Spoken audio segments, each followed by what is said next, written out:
اسے پانے کے لیے سجدہ ریز ہوئی تھی. پا لینے کے بعد کتنی بار سر جھکایا. حلیمہ کو اس کے اندر جھانک لینے کا فن آتا تھا. پڑھے تھے میں نے نفل، وہ توڑ توڑ کر بولی. کتنے؟ عریبہ نے لفظ کھینچا. مجھے کہاں وقت ملا، پہلے انگلینڈ چلے گئے، پھر ہنی مون کے لیے، اور موسیٰ کے البم اور کیریئر کا ٹف ٹائم. موسیٰ نے وضو کرانا تھا یا جائے نماز بچھا کر دینی تھی. عریبہ اپنے چھوٹے بیٹے کو تھم تھپا کر سلا رہی تھی. جوش میں بہت زور سے ہاتھ مار گئی. بچہ بلبلا گیا تو بات ادھوری چھوڑ اسے دودھ دینے لگی. اللہ نے 5 برس تک اپنا وعدہ یاد کرانے کے لیے تمہاری گود سونی رکھی، مگر تمہیں دھیان نہ آیا. حلیمہ نے دھیرے سے کہا. تو حسن تو پتنگے لگ گئے. تو تم جو 10 سال سے حالی گود لیے بیٹھی ہو، تمہاری کون سی وعدہ خلافی ہے، ذرا پتہ تو لگے. بہت بری بات حسنل. عریبہ کی آنکھیں پھٹ پڑیں. حلیمہ نے دھیرے سے عریبہ کا شانہ چھو کر شانت رہنے کی تلقین کی. وعدہ خلافی تو یاد بھی یقیناً فرائض کی کوتاہی ہی ہوگی. ہم اپنے کردہ نہ کردہ گناہوں کی معافی ہر لمحہ طلب کرتے ہیں، اور اللہ کی تقسیم بے عیب ہے، وہ جسے چاہتا ہے دیتا ہے. لیکن میں دعا مانگنا تو نہیں چھوڑ سکتی.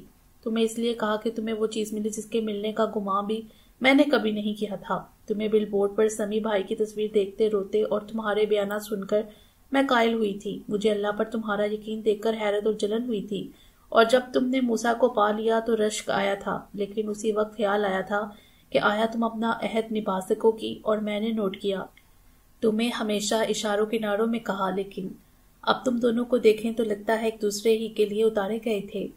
مگر اس وقت موسیٰ ہی تمہارے قابل نہیں تھا، اور ہم نے یہ کہا تھا کہ کہاں مفتی عبید الرحمن کی نواسی اور کہاں وہ. عریبہ نے زبان دبائی. اور تم نے ہمیں لاجواب کر دیا کہ تم اللہ سے مانگ رہی ہو کہ اس کی تمام کمیاں دور کر کے وہ اسے تمہارا کر دے، اور ویسے کا ویسا ہی رہا، اور تم اس کے رنگ میں رنگ گئی.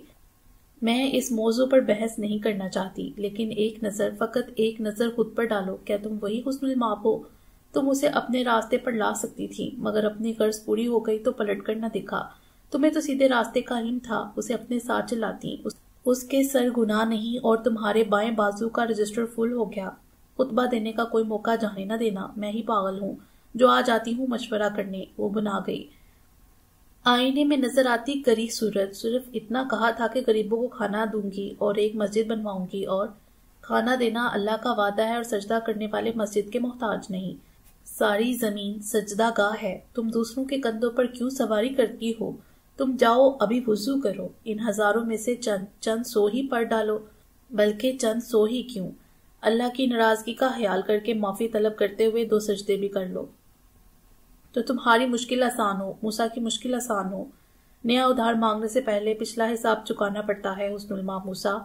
حسنل کھڑی ہو گئی. وہ انگلیاں مروڑتی ان دونوں کو دیکھ رہی تھی. نہیں، سالوں پہلے کا جنون آد کر آیا. نہیں، وہ موسیٰ کو تو نہیں کھوئے گی. اتنی مشکل سے ملنے والی چیز اتنی آسانی سے کیسے کھو سکتی ہے؟ وہ غرض کی پتلی تھی. اسے اللہ کو منانے کا طریقہ یاد تھا، لیکن اگلے ہی پل کچھ متزلزل ہو گئی.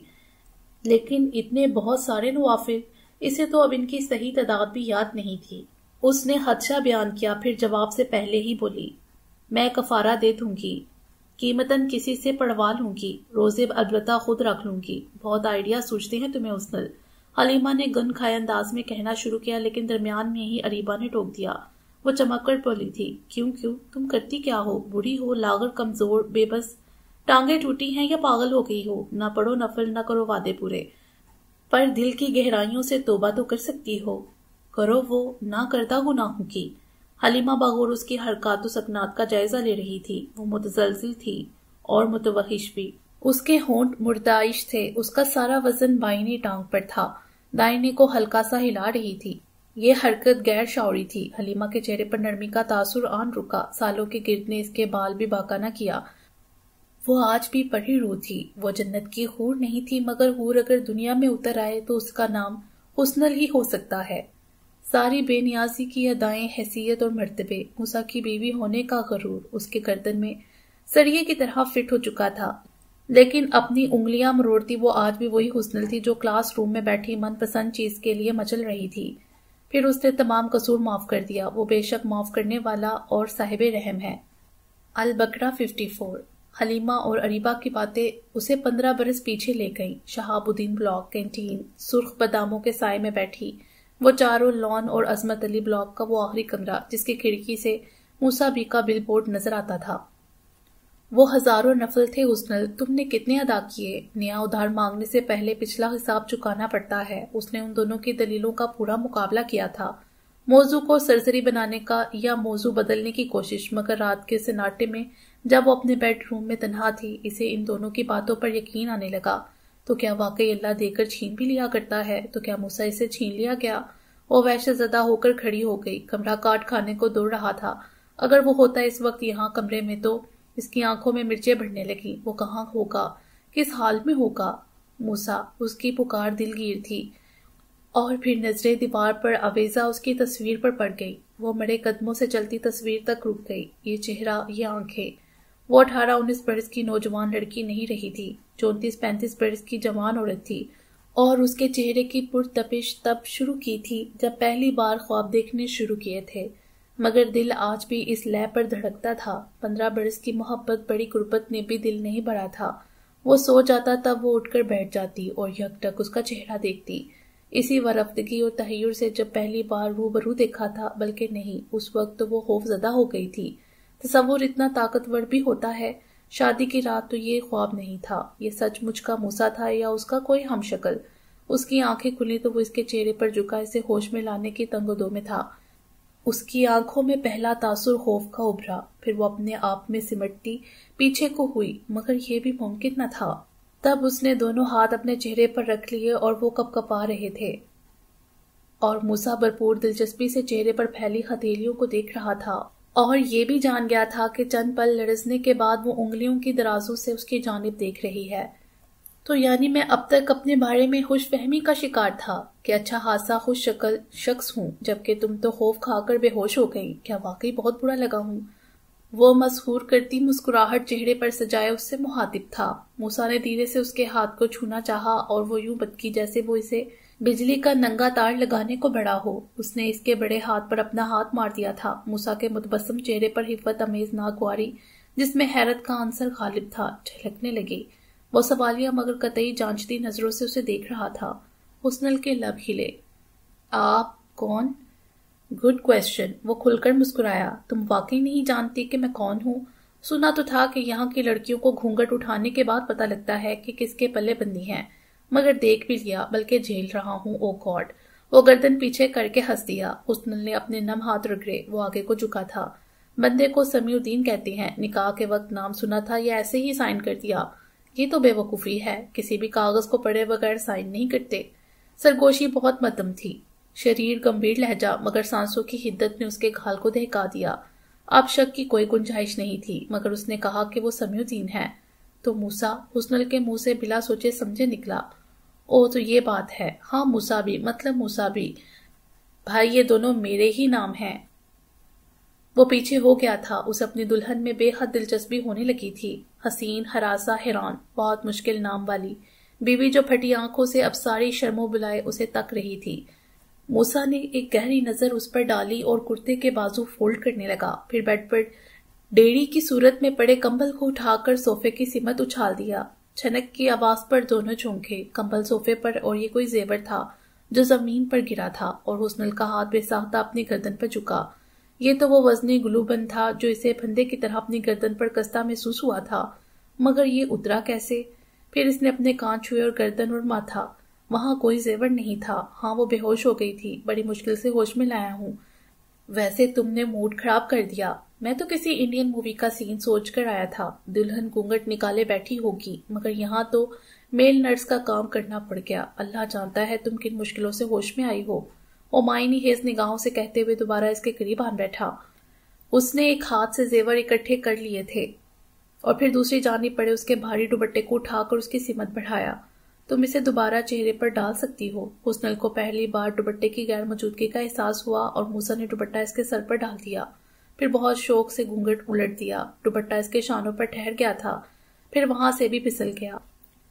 حسنل نے بے ساختہ دوپٹے کو دیکھا اور پھر موسیٰ کو، پھر اس کی نظریں سلام پھیرنے کے انداز میں اپنے بائیں کندھے کی طرف جہاں موسیٰ کا ہاتھ ٹکا تھا۔ اس کے پورے جسم بھر کی رو دوڑی تھی۔ موسیٰ نے ششد ہو کر اسے دیکھا، جو اس کا ہاتھ جھٹک کر ایک جھٹکے سے اٹھی تھی اور اب پورے قد سے سامنے کھڑی تھی۔ اس کی آنکھوں میں ناقابل فہم سی ایک کیفیت تھی جسے موسیٰ کوئی نام نہ دے سکا۔ وہ حیرت سے پوچھنا چاہتا تھا کیوں، تبھی آواز حلق پہ پھنس گئی۔ ایک ہوش ربا خیال، اس نے مشرق کی کہانیاں سن رکھی تھیں۔ ان میں سے بعض کہانیاں وہ بھی تھیں جن میں لڑکیاں شادی پر راضی ہو جاتی ہیں جبکہ ان کے دل میں کوئی اور بستا ہے، یا تو کہہ نہیں پاتی یا کوئی سنتا نہیں ہے، یا پھر یہ کہ اگر کوئی سن بھی لے تو لڑکی کی پھر بھی کوئی نہیں سنتا اور لڑکی کو سر جھکا کر رہٹ کے بیل کی طرح باقی کی عمر گزارنی ہوتی ہے۔ تو کیا سمیع الدین کی زندگی میں جو عورت آئی اس کا بھی ایک ماضی تھا، اور اسے ایسی عورت نہیں چاہیے تھی جو ماضی رکھتی ہو۔ یہ عورت، اس نے آنکھیں سکیڑ کر دیکھا، سیاہی مائل سے گرین لہنگے میں دوپٹے کے بغیر وہ سیدھی کھڑی تھی۔ موسیٰ کو اپنے بدترین خدشات درست لگنے لگے۔ کوئی پل جاتا کہ وہ اس کا ہاتھ کھینچ کر اسے جھٹکے سے اپنے سامنے بٹھاتا اور پوچھتا کہ کیا وجہ ہے اس کے اس انداز کی کہ اس نے اس کا ہاتھ جھٹک ڈالا یا کوئی اور، لیکن اگلے ہی پل سے اس کی سراسیمگی پر رحم آ گیا۔ موسیٰ نے اسے کہا کہ وہ اس کے بارے میں جاننے سے پہلے اپنے بارے میں سب بتائے گا، سب کچھ سچ، اس یقین سے کہ وہ پھر بھی سچ بولے گی، اور شاید حسنل کو اتنی ہی مہلت درکار تھی۔ اس نے سمیع الدین کے سارے سچ سنے اور پھر وعدہ کر لیا کہ وہ سچ کہے گی اور ثبوت بھی دے گی، اور ثبوت نے اور حسنل کی کہانی نے موسیٰ کو ششد کر دیا۔ کوئی ایسے بھی کسی کو چاہ سکتا ہے کہ دعاؤں میں مانگنے لگے اور پا بھی لے؟ اس کا ایمان اتنا مضبوط نہیں تھا۔ وہ شروع سے اپنے گھر کے ماحول سے بھاگی تھی۔ اسے گھر اور مدرسے میں فرق نہیں لگتا تھا۔ مدرسے کی تو پھر چھٹی ہو جاتی ہے، یہاں ہر وقت دین کے حوالے سے بات چیت ہوتی تھی۔ مفتی عبد الرحمن تو خیر بڑے درجے پر تعلیم و ترویج کرتے تھے۔ ان کے پاس ہر وقت لوگوں کا تانتا بندہ رہتا، آنے والے تمام مہمان انہی کے جیسے خلیے کے مالک ہوتے۔ وہ ننھی سی بچی سوچتی، دنیا میں سارے مرد ایسے ہی ہوتے ہیں۔ عمر بہت کم تھی اور ابتدائی تعلیم گھر کے اندر ہی دی جا رہی تھی۔ ابو کے انتقال کے بعد سے وہ ویسے بھی ایک تنہا بچی تھی، اور اس کے ابو بہت اچھے ابو تھے۔ وہ اس کی سب فرمائشیں پوری کرتے تھے، یہاں تک کہ انہوں نے اسے گڑیا بھی لا کر دی، جو اس سے پہلے کسی بھی بچے کے کھلونوں کا حصہ نہ تھی، کہ گڑیا میں جان ڈالنی پڑے گی، اور یہ کہ گڑیا بھی بت کی ایک شکل ہے۔ سب کے اعتراضات پر ابو نے حلیمی سے کہا، خواہش کو ضد نہیں بنانا چاہیے، میں اسے سمجھا دوں گا، وہ اپنے ہاتھوں سے مجھے گڑیا واپس کر دے گی۔ ہتھوڑا مارنا لوہار کا کام ہے، میری بیٹی تو خام سونا ہے، مجھے پتا ہے کیسی ضرب لگانی ہے، کیسی صورت ڈالنی ہے۔ ابو کے مزاج میں اعتدال تھا، امی کی اتنی لچک بھی منظور نہ تھی۔ انہوں نے موقع دے کر گڑیا چھپا ڈالی، اور ابو تھے ہی نہیں جو لا کر دیتے۔ اس نے ابو کے ساتھ ساتھ گڑیا پر بھی صبر کر لیا۔ وہ تو ایک روز اسے کاٹ کباڑ سے مل گئی۔ اسے یوں لگا گڑیا نہ ہو ابو ہوں، مگر شومِ قسمت امی نے دیکھ لیا۔ پلک جھپک کے اندر گڑیا اسے جھپٹ کر گباڑیے کے حوالے کر دی، جو دروازے پر آیا کھڑا تھا۔ امی نے اس کے رونے مچلنے کی پرواہ نہ کی، دروازہ بند کر دیا، اور کباڑی کی آواز مدروم ہونے کے ساتھ ساتھ اسے اپنے دل کی دھڑکنیں مدروم ہوتی لگ رہی تھیں۔ وہ ایک آخری امید کے تحت نانا جان کے پاس بھاگی آئی، سارا شکوہ کہہ دیا۔ نانا جان نے فوراً ملازم کو بھیجا، مگر تب تک کباڑیا جا چکا تھا، تو نانا جان کہہ دیتے کوئی بات نہیں، وہ اور لا دیں گے۔ انہوں نے تو نہ کہا، ہاں ان کے سامنے بیٹھے مہمان نے پیار سے کہہ دیا۔ رونا دیکھا نہ گیا تھا۔ حسنل نے چونک کر دیکھا، سیاہ پینٹ کوٹ میں سرخ ٹائی لگائے کلین شیو شخص۔ اس نے حسنل کا ہاتھ پکڑا اور بہت محبت و شفقت سے اسے سمجھایا، اتنی پیاری بچی کو بالکل بھی نہیں رونا چاہیے۔ بری بات اور گڑیا، میں ایک اور گڑیا لا دوں گا۔ حسنل کے آنسو خشک ہو گئے۔ اسے ایسی تسلی نانا جان کی طرف سے درکار تھی، اور یہ انکل، نرم مسکراہٹ، خوبصورت چہرہ، قد بت، وہ اسے اتنا پسند آ گئے کہ وہ گڑیا کا غم بھول کر انہیں یک ٹک دیکھتی جاتی تھی۔ اللہ جانے وہ کون تھے جو نانا جان کے کتب خانے تک آ گئے تھے، اور دوسرے روز وہ حسنل کے لیے ایک گڑیا لائے جس کے بال سنہری اور آنکھیں نیلی تھی، بلکہ اس کے ساتھ ایک گڈا بھی تھا، اور اس گڈے کی صورت اور خلیہ بالکل ان انکل سے مشابہ تھا، ویسے ہی کٹے جمے بال، کلین شیو سیاہ 3 پیس۔ اور یہ فیصلہ کرنا مشکل تھا کہ اسے گڈا زیادہ پسند آئے تھے یا انکل۔ دونوں ماموں کو گڑیا والا تحفہ پسند نہیں آیا تھا، وہ اسے واپس کرنا چاہتے تھے۔ نہ جانے کیوں حسنل کو ان کی خاموشی پر دکھ ہوا، مگر پھر وہ بول پڑے، بچی کو تحفہ دے کر واپس لینا یہ مجھ سے نہ ہو سکے گا، آپ فی الحال اسے اسی کے پاس رہنے دیجیے، کچھ وقت گزرے گا تو خود ہی فراموش کر دے گی، اور یوں بھی گڑیا سے کب تک کھیلا جا سکتا ہے۔ اور پھر وہ دن بھی آیا جب حسنل نے خود الماری سے گڑیا گڈا نکال کر کام والی ماسی کی بیٹی کو دے دیے، مگر وہ انکل یاد تھے، ان کا لباس اور انداز نشست و برخاست اور پرکشش کلین شیو چہرہ۔ اس نے امی اور بالخصوص ماموں کو کٹر بے لچک سخت دل کے خانے میں ڈال دیا۔ وہ بھی اور ان جیسے دوسرے سب ایک سے ہوتے ہیں، اور دوسرے خانے میں انکل جیسے لوگ جو لچک رکھتے ہیں، نرم دل کے ہوتے ہیں، دل رکھنا جانتے ہیں۔ گڑی بڑھ کے مہمان آنے والے انکل کو اپنا آئیڈیل بنا لیا۔ اسی خانے پر اس نے پھر ایک تشبیہ گڑی اور پھر اسے پا لیا۔ اس نے موسیٰ کو تو بہت بعد میں دیکھا تھا، اس نے بہت پہلے طے کر لیا تھا وہ اپنی زندگی اپنے اصولوں پر گزارے گی اور کوئی اس پر جبر نہیں کرے گا۔ اسے بچپن میں چھوٹی کہانیاں پڑھنا پسند تھیں اور نظموں میں تو گویا جان بند تھی۔ وہ سارے گھر میں بھاگتے پھرتے انہیں گنگنانا چاہتی۔ تتلی اڑی، اڑ نہ سکی، بس میں بیٹھی سیٹ نہ ملی، ڈرائیور بولا آ میرے پاس، تتلی بولی چل بدماش۔ وہ لہک لہک کر گاتی، امی اس کا منہ دبوچ لیتی۔ ایسی بےہودہ گوئی، مامیاں اس کے پہلو میں چٹکیاں بڑھتی، اسے آئے تو دعائیں تو یاد ہوتی نہیں تھی۔ فلمیں سن لو، ایک روز ماموں سے بھی تھپڑ پڑ گیا۔ نام کیا ہے الو باٹا، کھاتے کیا ہو گھی اور آٹا، بیوی کہاں گاؤں میکے، آتے کیوں نہیں، لڑتی ہے دو جوتے مارو، ہائے اچھی لگتی ہے، وہ گال پر ہاتھ رکھے دم بہت تھی، باغی ہے تمہاری بیٹی آپا، اس کے اتوار اچھے نہیں۔ ماموں نے فیصلہ سنا دیا۔ کہاں سے سنی ہے نظم، امی نے اس کی ملائم چوٹی مٹھی میں کس لی۔ پڑوس کی بچی گاتی ہے، اور تم نے فقط آواز آنے پر یاد کر لی، 40 مسنون دعائیں تو اب تک یاد ہوئی نہیں۔ چلو سناؤ۔ نیا چاند دیکھیں تو کون سی دعا پڑھتے ہیں؟ چاند، او چاند، اسے چاند بہت پسند تھا، چمکیلا روشن گول۔ تم ندی میں جا کر دیکھو، جب چاند میں نہائے چاند، کرنوں کی سیڑھی لے کر جگمگ کرتا جائے چاند، اس کی آواز سریلی اور سر پختہ تھے۔ یہ تم نے دعا سنائی ہے حسنل؟ امی کے پورے جسم میں چونٹیاں رینگنے لگیں، اور پھر ان کے ہاتھ حسنل کے گالوں پر بھڑسنے لگے، اور یہیں سے حسنل نے متنفر ہونا شروع کر دیا۔ امی خود ہی ہانف کر کمرے سے نکل جاتی۔ تم دعا یاد کرتی حسنل؟ امی نے دعا کہی اور تم نے ندی میں چاند کو نہلانے بھیج دیا؟ تمہیں نظمیں ایک بار سننے میں یاد ہو جاتی ہیں۔ اور صبغہ کے لہجے میں غم تھا۔ حسنل نے نگاہ اٹھائی، اگلے ہی پل اس نے دعا سنا دی، اور ایک نہیں، دو نہیں، بہت ساری۔ جب یاد تھی تو امی کو کیوں نہیں سنائی؟ صبغہ چیخ پڑی اور حسنل نے جواب نہیں دیا۔ آنسو پونچھ کر اٹھ گئی۔ شروع میں جب وہ چھوٹی تھی تب احتجاج ریکارڈ کرواتی تھی، جو دل میں ہوتا کہہ دیتی، مگر پھر جب کچھ ہوش سنبھالا تب اس نے چیزوں کو ہضم کرنا سیکھ لیا، اس نے خود کو مخفی رکھنا سیکھ لیا۔ بہت شروع میں وہ ہر چیز پر اعتراض جڑ دیتی تھی، کیوں، کس لیے، نہیں، میں تو نہیں، اور پکڑ میں آ جاتی۔ پھر اس نے سب کو ان کے حال پر چھوڑ دیا اور خود اپنے حال میں مست ہو گئی، اپنے خواب و خیالوں کی من پسند دنیا۔ یہ البتہ یاد رہا، وہ تو حسن المآب تھی جسے اللہ نے موسیٰ دے دیا، ورنہ ایسے خوابوں میں رہنے والیاں ساری زندگی دوہری زندگی جیتی ہیں، جل جل کر، کڑ کڑ کر اپنے آپ کو تباہ کرتی ہیں۔ زندگی کی شروعات بہت خوبصورت تھی۔ حسن المآب نے موسیٰ کو پا لیا تھا، حسن المآب نے موسیٰ سے محبت کی تھی، اس کی چاہ کی تھی اور معجزاتی طور پر اسے پایا تھا۔ اب اس کا عشق میں بے خود ہو جانا سمجھ میں آتا تھا، پر موسیٰ کی وارفتگی کو وہ کیا نام دیتی جو اس پرانے زمانے کی سی طرز پر ہوئی شادی کو یوں نبھا رہا تھا جیسے جنموں کا پیار کشتوں کے بعد ملا ہو، وہ جو گھاٹ گھاٹ کا پانی پی چکا تھا، جس کے لیے عورت نئی چیز نہیں تھی، یا پھر حسن نایاب نہیں تھا، مگر وہ اس پر یوں فرفتہ تھا جیسے اسی نے تو مانگا ہو، اور خوشیوں کے پنڈولوں میں جھولتی حسنل نے وجوہات پر غور نہیں کیا، اس نے ہر شے کو اپنا حق سمجھ کر وصول کیا۔ یہ فیصلہ کرنا مشکل تھا، وہ چکور بن کر چاند پر فرفتہ تھی یا وہ مور بن کر مورنی کو رجاتا تھا، اور حسن المآب کو موسیٰ نہیں ملا تھا، سب کچھ مل گیا تھا، وہ سب جو وہ چاہتی تھی، اسے موسیٰ ملا تھا، اسے موسیٰ کی محبت بھی ملی تھی، اسے موسیٰ کے نام کی عزت و شہرت بھی مل گئی، ماں کے گھر سے رخصت نہیں ہوئی تھی، گویا پنجرے سے چھوٹی تھی، اب اس کے لیے اڑان بھرنے کو کھلا آسمان تھا، اسے خبر نہیں تھی ایسے پرندے پستے بھی سب سے پہلے ہیں۔ اچھا تو پھر تم نے میری جیکٹ کا کیا کیا؟ وہ بہت موڈ میں ہوتا تو بات یہیں سے شروع ہوتی، اتنی بار بتایا تو ہے، وہ مصنوعی اکتاہٹ کا مظاہرہ کرتی۔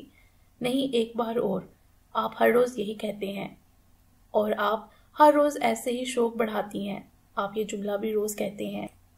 وہ حفکی سے دیکھتی، جملہ بدل دوں؟ وہ پرجوش ہو کر سیدھا ہوتا، نہیں نہیں، وہ پیچھے سے رکھتی، آپ سوال بدل لیں۔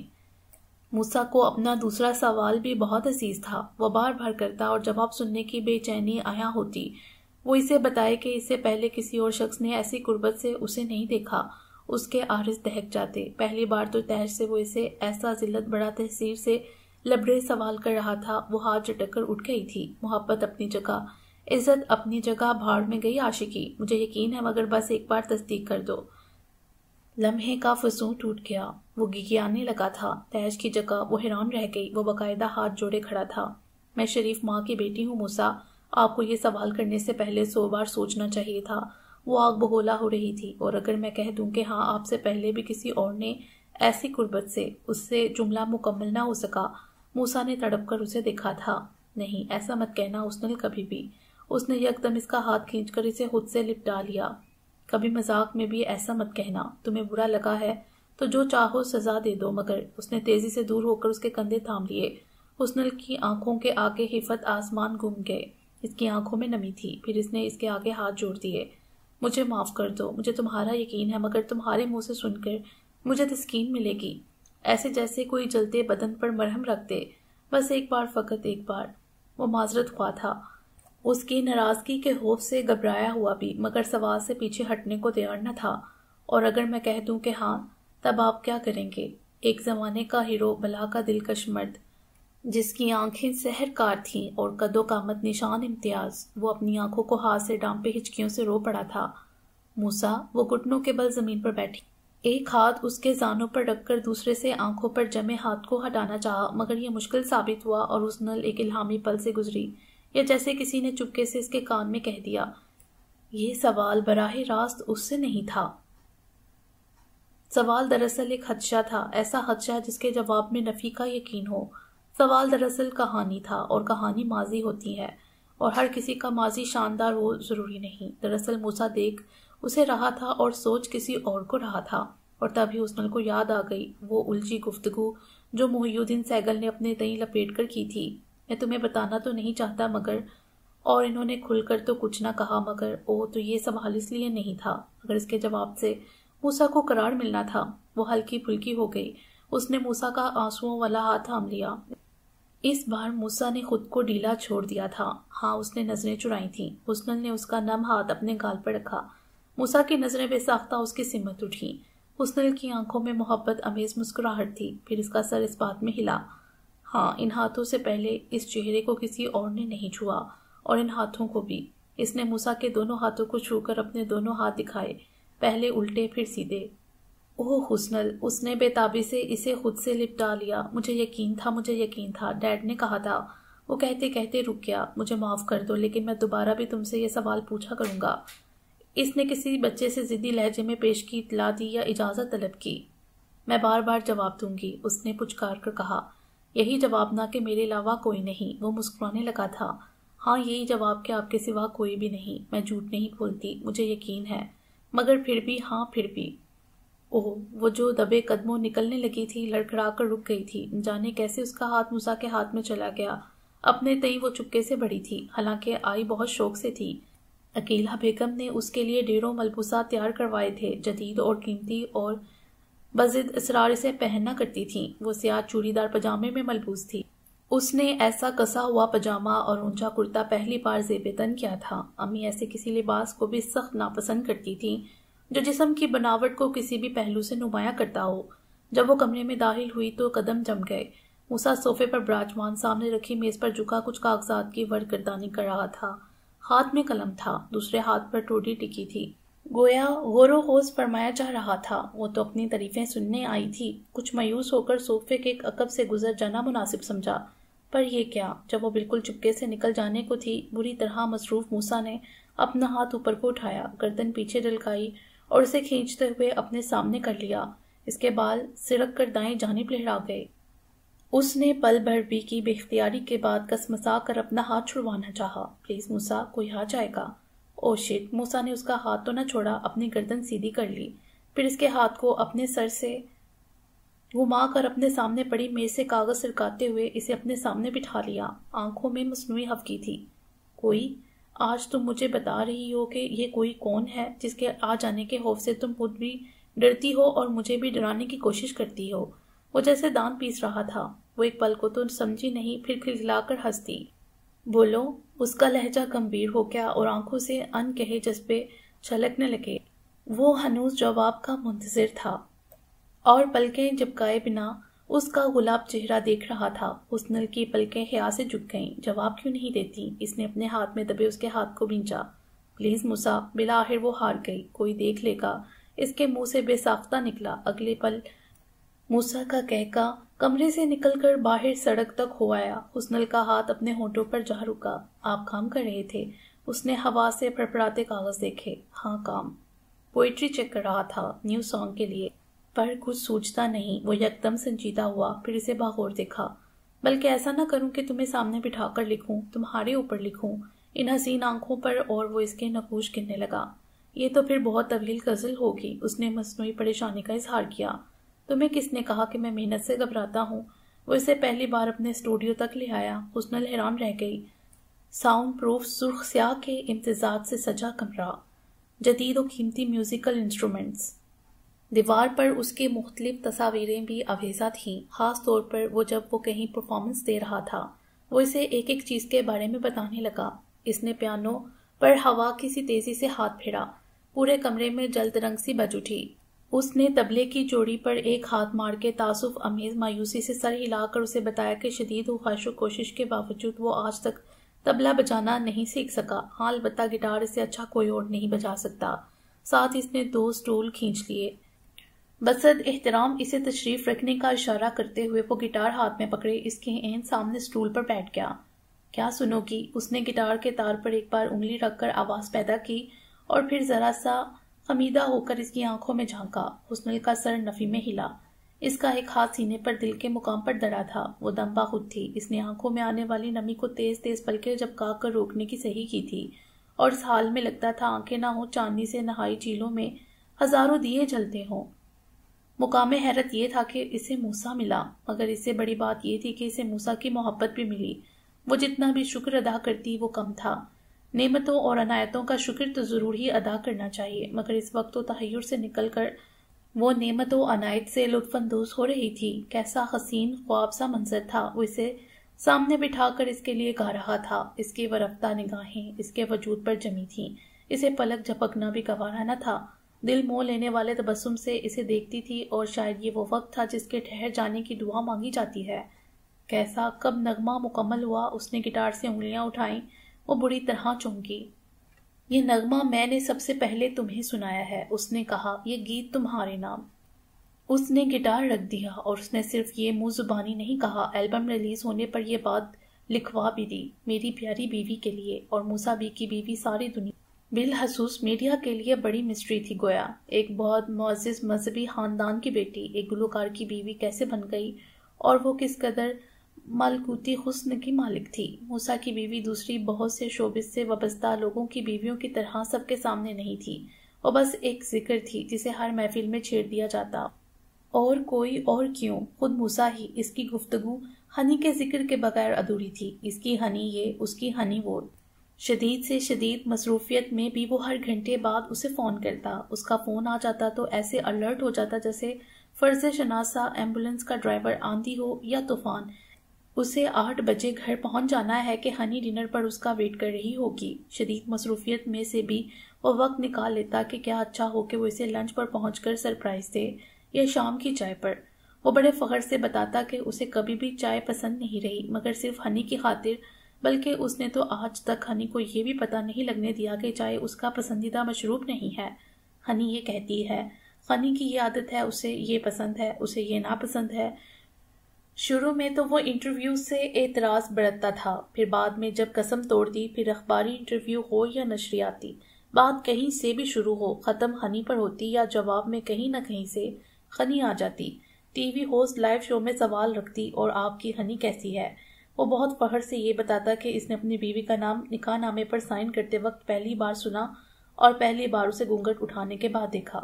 کچھ رشک کرتی، کچھ حسد۔ جب وہ بتاتا وہ پہلی نظر کی محبت کا شکار ہوا۔ محبت آکاش بھیل کی طرح اس کے وجود سے لپٹی ہے، اسے خود کے ختم ہونے کا ذرا غم نہیں۔ ہنی کی محبت چادر ہے جس نے اس کے وجود کو ڈھانپ لیا ہے۔ تو کیا وہ بھی آپ سے اتنی ہی محبت کرتی ہیں؟ پروگرام کی میزبان رشک و حسد کے ملے جلے تاثر سے پوچھتی۔ ہاں، وہ سرشار ہو کر سر صوفے کی پو سے ٹکا دیتا، مزید ڈھیلا ہو کر دونوں بازو سر کے پیچھے باندھ کر جیسے جواب سوچتا۔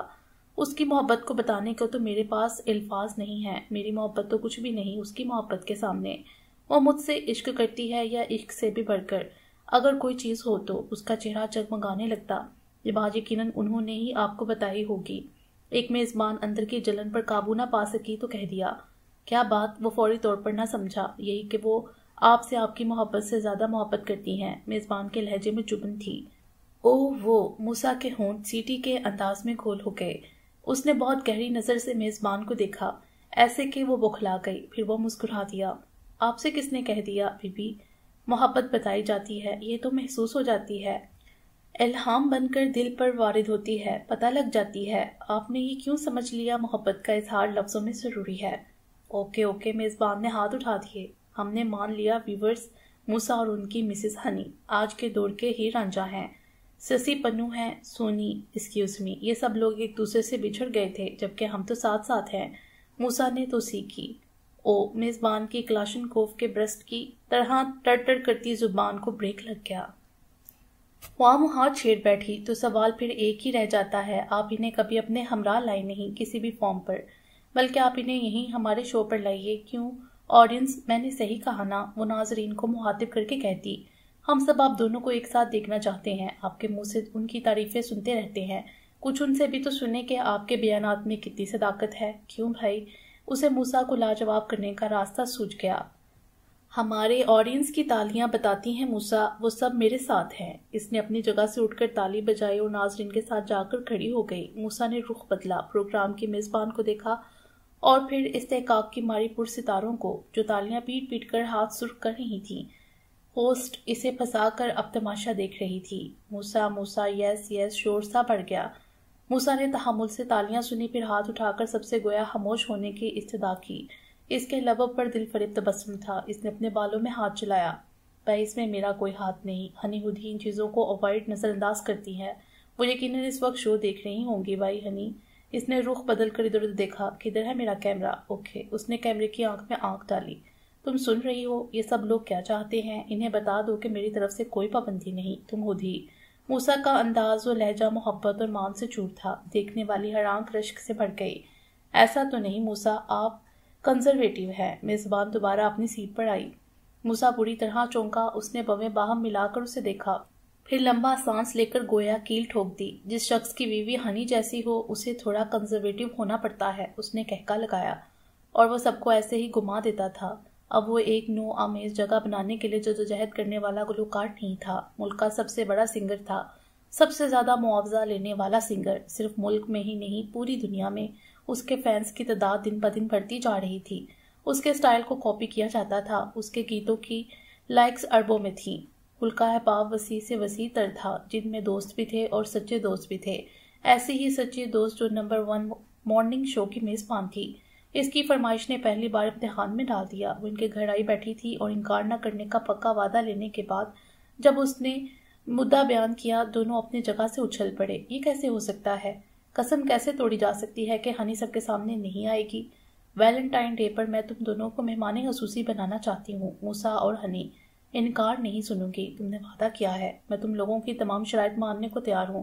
جیسے بھی تم کہو مگر انکار نہیں کر سکتے. وہ ضدی بچی کی طرح نفی میں سر ہلاتی جا رہی تھی.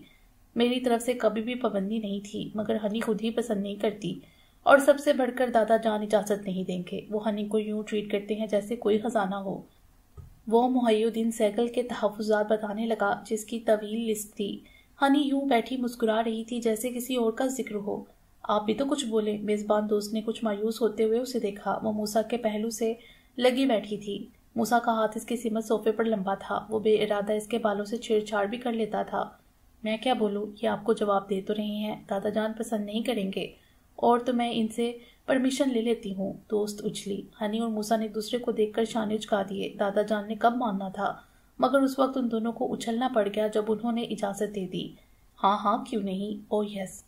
وہ بہت جوش سے بولی. موسیٰ چند پل کی شدید حیرت کے بعد مسکرانے لگا. ہنی یعنی حسن المآب ششت کھڑی تھی. باقی انشاءاللہ اگلی ویڈیو میں. امید ہے آپ کو یہ ویڈیو پسند آئی ہوگی. ہمارے چینل کو سبسکرائب کریں اور بیل آئیکن کو پریس کر دیں ہمارے چینل کی لیٹسٹ اپڈیٹ حاصل کرنے کے لیے. شکریہ.